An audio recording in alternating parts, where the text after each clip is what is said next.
In today's video, I'm going to teach you how to create a community in Systemi.io.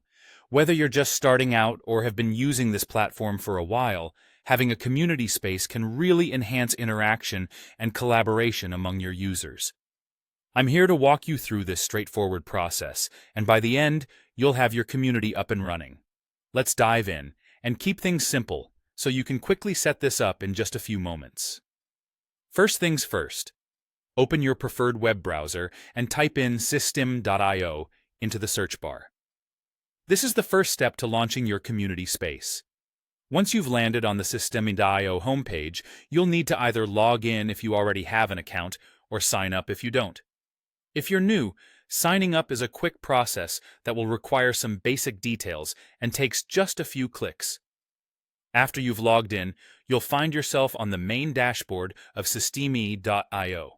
This is where all the magic happens.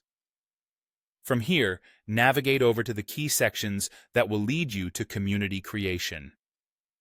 You have two options, which provide flexibility depending on your interface preferences. Click on either the Products or Assets tab. Once you are in the right section, scroll down through the menu options until you see Communities. Select this to proceed, and don't worry. From here, it's intuitive, even if it sounds like a lot of navigation at the beginning. Now that you're in the right place, it's time to create your community. Look for the Create button on this page.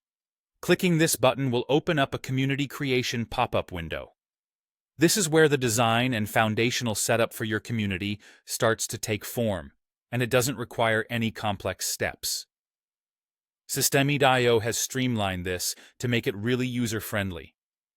In this pop-up window, you'll need to fill in the community details. This is an essential step. Take your time to think about the identity you want for your community.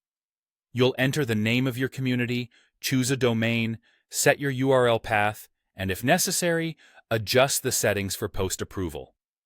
These details are important because they define how members will interact and reach your community, ensuring it's aligned with your brand and goals. Once you've entered all the necessary information and reviewed it, the final step is to click Save. And there you have it. You've successfully created your brand new community on System.io. Creating a community is as easy as that. Now it's time to think about engaging with your community members, making your space lively and active. Thank you for watching, and I hope this guide helps you create an inspiring and interactive community space.